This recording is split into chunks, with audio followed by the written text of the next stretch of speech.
ఇవాళ మనం శివుని కథలు చదువుకున్నాం కదా. శివునికి వేరే పేరేంటి? మహాదేవ్. హర హర హర మహాదేవ్. శివుడు ఎవరు? త్రిమూర్తుల్లో ఒకరు. ఆల్రెడీ మనం చెప్పుకున్నాం కదా, గాడ్ అంటే జనరేటర్, అబ్జర్వర్, డిస్ట్రాయర్. జనరేటర్ ఎవరు? బ్రహ్మ. బ్రహ్మదేవుడు ఏం చేస్తాడు? మనల్ని పుట్టిస్తాడు. మరి మనం పుట్టాక చనిపోయేదాకా మధ్యలో ఆ గ్యాప్లో మనల్ని చూస్తూ మనల్ని రక్షిస్తున్న వాళ్ళు ఎవరు? విష్ణుమూర్తి. మరి మనం చనిపోయాక మనల్ని కాపాడే వాళ్ళు ఎవరు? మనల్ని ఎవరు హత్తుకు చేర్చుకుంటారంటే భగవాన్ శివ. ఆయన హరహర మహాదేవ్ అనమాట. ఆయనకి ఎన్ని కళ్ళు ఉంటాయి? 3 eyes. 1 2 3. థర్డ్ ఐ, మూడో కన్ను కనుక శివుడు తెరిస్తే ఏమవుతుంది? మొత్తం డిస్ట్రక్షన్ అయిపోద్ది అనమాట. శివునికి స్నేక్ ఉంటుంది అనమాట మెడలో. పైన ఎవరు ఉంటారు? చంద్రుడు ఉంటాడు. అయితే శివుని గొంతు దగ్గర నల్లగా ఉంటుంది. ఎందుకు? మనం చదువుకున్నాం కదా, శివయ్య అమృతం వచ్చేటప్పుడు ఆలాహలం వచ్చింది కదా, అదే విషం వచ్చింది కదా. అప్పుడు అందరు ఎవరు తాగాలి అంటే పాపం శివుని తాగేస్తారనమాట. అదే ఆయన మెడలో ఉంచేసుకుంటారు. ఎప్పుడైనా సరే కన్నయ్య గుర్తుంచుకో, మనకి కష్టాలు వచ్చాయంటే భయపడకుండా ధైర్యంగా నించుంటే వెంటనే దాని వెంట సుఖాలు వస్తాయి, హ్యాపీనెస్ వస్తుంది అనమాట. సరేనా? శివుని మెయిన్ వెపన్ ఏంటి నాన్న? త్రిశూల్. ఆ త్రిశూలంతో ఏం చేస్తారు శివుడు? రాక్షసుల్ని చంపేస్తారనమాట. ఇంకా ఆయన చేతిలో ఢమరకం ఉంటుంది. Okay, is also known as Nataraj, the God of dance. శివుని డాన్స్ భలే వేస్తారు కన్నా, డమరకాన్ని మోగిస్తూ శివుడు డాన్స్ వేస్తాడు నాన్న.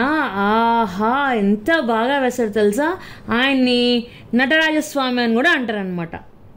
అది నేను చెప్పాను కదా, అమృతం కోసం రాక్షసులు ఇంకా దేవతలు అందరూ పోటీ పడుతూ చేస్తూ ఉంటే అప్పుడు విషం వస్తుంది. ఆ విషాన్ని ఎవరు తాగాలి అనుకుంటుంటే శివుడు యూనివర్స్ని ప్రొటెక్ట్ చేయడం కోసం అంత విషాన్ని మెడ దగ్గరే ఉంచేసుకుంటాడు నాన్న. ఎంత గొప్ప అని చూడు. జనరల్గా మనకి అమ్మ నాన్న అని ఎవరినంటాము? శివయ్య, పార్వతీ అమ్మ.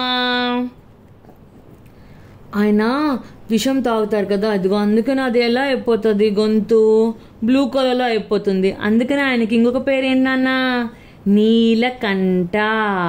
శివుని భార్య పేరు ఏంటి? పార్వతీ అమ్మ.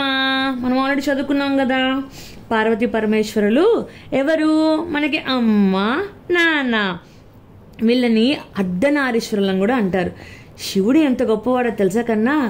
శివుడు అమ్మవారికి తనలోని ఒక సగ భాగం ఇచ్చేస్తారు తెలుసా?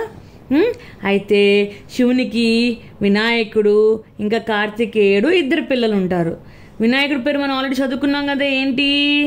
గణేష్. కార్తికేయుని పేరు ఏంటి? ఇంకొకటి ఏంటి? సుబ్రహ్మణ్యేశ్వర స్వామి. వీళ్ళ నలుగురిని ఏమంటాము? శివ కుటుంబం అంటాం. శివునికి వాహనం ఏంటి నాన్న? నందీశ్వరుడు అంటాం. మరి అమ్మవారికి వాహనం లయాన్ కదా. మరి గణేశునికి వాహనం ఏంటన్నా? ఎలుక. మరి కార్తికేయునికి వాహనం ఏంటి? పీకాక్. శివుడు గొప్ప యోగి నాన్న. ఆయన ఇప్పటికీ హిమాలయాస్లో కైలాస పర్వతంలో ఉంటారని చెప్పి అంటారు. ఆయన ఎప్పుడు ధ్యానం చేసుకుంటూనే ఉంటారు. ఆయనకి నగలు ఇలాంటి ఎటువంటి ఆసక్తి ఉండదన్నమాట. ఆయన ఎక్కడ తిరుగుతాడో తెలుసా? శ్మశానాల్లో తిరుగుతారు. ఎందుకు? ఇప్పుడు మనం ప్రపంచంలో ఉన్నంతకాలం మన చుట్టూ అమ్మ నాన్న అక్క అన్న చెల్లి భార్య పిల్లలు అందరు వస్తారు.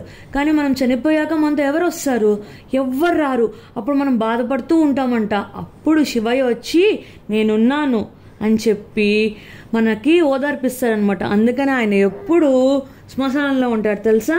ఎంత గొప్ప అని చెప్తున్నానా? అన్నీ వదిలేసి పిల్లల కోసం ఆయన బూడిద రాసుకుంటూ శ్మశానంలో తిరుగుతూ ఉంటారు నాన్న. అంత గొప్ప శివుడు అనమాట. తెలుసా నాన్న? శివునికి ఇంకొక పేరేంటి? హర హర మహాదేవ్ శంభో శంకర. పార్వతీ పరమేశ్వరుడా, నీలకంఠుడా అని చెప్పంటాం. ఆయన ఢమరుకంతో నాట్యం చేస్తుంటే ముల్లోకాలు దద్దరిల్లిపోతాయి. తెలుసా నాన్న? మనం శివునికి అభిషేకం చేస్తాం కదా, డిఫరెంట్తో చేస్తాం. పాలతో చేస్తాం, నీళ్ళతో చేస్తాము, ఇంకా ఆకులతో చేస్తాము, తేనెతో చేస్తాము, పంచామృతంతో చేస్తాము శివలింగం మీద. ఇంకా శివుడికి పెద్ద పండగ ఏంటో తెలుసా నాన్న? శివరాత్రి. శివరాత్రి అప్పుడు ఏమవుతుంది?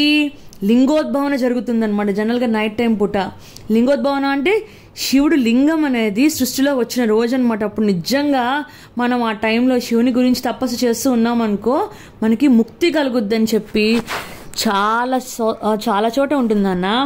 సో శివయ్య, పార్వతీ అమ్మ, గణేష్, కార్తికేయ అందరు కలిపి ఏమవుతారు? శివ కుటుంబం.